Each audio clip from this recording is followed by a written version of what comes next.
আমাদের সাথে রয়েছেন বাংলাদেশ ইসলামী ফ্রন্ট মনোনীত প্রার্থী মুফতি গিয়াসউদ্দিন আত-তাহরি। আপনাকে স্বাগত জানাচ্ছি আমাদের এই অনুষ্ঠানে। প্রথমে প্রশ্নে চলে যেতে চাই। আসলে আপনি মানুষের কাছে যাচ্ছেন, নির্বাচনের অভিজ্ঞতা কেমন লাগছে? সাধারণ মানুষ কিভাবে আপনাকে গ্রহণ করছে? বৃহত্তর সুন্নি জোট মনোনীত বাংলাদেশ ইসলামী বৃহত্তর সুন্নি জোট সমর্থিত বাংলাদেশ ইসলামী ফ্রন্ট মনোনীত হবিগঞ্জ 4 চুনারঘাট মাধবপুর চুনারঘাট থেকে আসলে মোমবাতি প্রতীকে নির্বাচন করছি।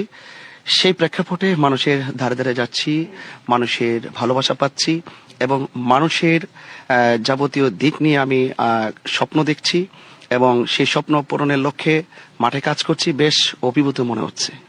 সবাই একটা প্রশ্ন করছে বা জানতে চাইছে, আপনি এই আসনটা কেন বেছে নিলেন? দেখুন, এটা হলো চুনারঘাট মাধবপুর চুনারঘাটের মানুষের যে ভালোবাসা এবং আমাদের বৃহত্তর সুন্নি জোট মনে করেছেন সেখান থেকে দেওয়ার জন্য আসলে একটি জোটের সিদ্ধান্তে আমি এখানে এসেছি। আর আমি বাংলাদেশ ইসলামী ফ্রন্ট থেকে নির্বাচন করছি। আপনি জানেন যে বাংলাদেশ ইসলামী ফ্রন্ট বিগত 1996 সাল থেকে কিন্তু এই আসন থেকে নির্বাচন করে আসছে।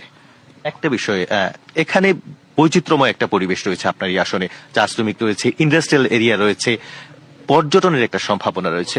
সেগুলো নিয়ে আসলে জনগণ কি প্রত্যাশা করছে আপনাদের কাছে? জনগণের প্রত্যাশা এবং আমারও প্রত্যাশা, শিল্পায়নের পাশাপাশি জাতীয় উদ্যান, বিশেষ পর্যটন, বিশেষ করে রেমা কালিঙ্গার মতো একটি প্রাকৃতিক যে অপরূপ সৌন্দর্যের জায়গা, সেই জায়গাটাকে আমরা অত্যন্ত যদি কাজে লাগাই, আমরা কিন্তু অত্যন্ত সেখান থেকে আমরা ভালো কিছু প্রেজেন্টেশন করতে পারি এবং আমাদের চা শ্রমিকদের জন্য এবং চুনারঘাট মাধবপুরবাসীর জন্য যথেষ্ট কল্যাণ বয়ে আসবে।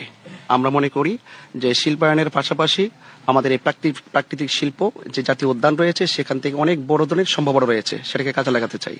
চা শ্রমিক জনগোষ্ঠীর কাছে আপনি ছুটে গিয়েছেন, তারা আপনাকে কি বলছে, কি চাইছেন তারা? না, আমি দেখেছি সেখানে প্রান্তিক জনগোষ্ঠী, বিশেষ করে চা শ্রমিক যারা রয়েছেন, তাদের সাথে আমি মনে করছি যে যথেষ্ট অর্থনৈতিক বৈষম্য করা হচ্ছে।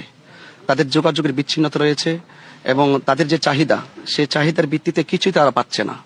তা আমি মনে করি সেই বৈষম্য দূর করতে হবে। চা শ্রমিকেরও মানুষ, সনাতন ধর্মী যারা এখানে চা বাগানে অবস্থান করছে তারাও এই দেশের মানুষ। আমি মনে করি সবাই যদি সুষম বন্টনীতির আলোকে যদি তার পারিশ্রমিক পেতে পারে, তাহলে এত নিরলস পরিশ্রম করার পরে চা শ্রমিকরা এবং সেই এই বিশাল একটি জনগোষ্ঠী যারা চা বাগানে অবস্থান করছে তারা কেন পাবে না? তারা কেন বৈষম্যের শিকার হবে? এবং তাদের যে যোগাযোগ ব্যবস্থা, আমি তো মোটা দাগে বলি, তাদের যোগাযোগ ব্যবস্থাও খুব কঠিন এবং তাদের অর্থনৈতিক অবস্থা খুবই কঠিন। এবং আজকে একটা বাস্তব অভিজ্ঞতার কথা যদি বলি, আমি রেমা চা বাগানে গিয়েছিলাম। ওখানে যাওয়ার পরে একজন চা শ্রমিকদের একজন দায়িত্বশীল ব্যক্তি আমাকে বলছিলেন যে এই রাস্তার জন্য একজন মহিলা ডেলিভারিতে সে ওই রাস্তার যে দূরত্ব এবং বেহাল অবস্থা হওয়ার কারণে সেখানে ওই মহিলাটা মারা যায়। এটা অত্যন্ত দুঃখজনক। এবং আমি মনে করি এই রাস্তার যে উন্নয়ন রয়েছে সেগুলো করতে হবে এবং তাদের যে ন্যায্য পাওনা আছে, চা শ্রমিকদের যে ন্যায্য পাওনা আছে সেই পাওনাগুলো আরো যথেষ্ট বৃদ্ধি করতে হবে। এগুলো হয় না, অনেক ধরনের কষ্ট আছে যেগুলো তাদের সাথে না মিশলে আমি হয়তো বুঝতাম না। একটা বিষয় জানতে চাচ্ছি, এখন পর্যন্ত নির্বাচনী পরিবেশ কেমন আছে একটু সংক্ষেপে বলবেন?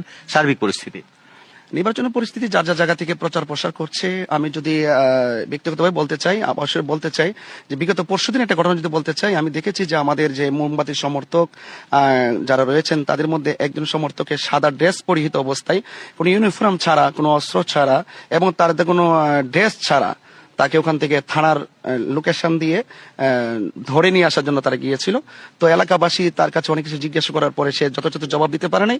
পরে আমি ওসি মহোদয়কে বিষয়টা জানিয়েছিলাম যে আজকে আপনার এই অপারেশন কোথায় ছিল।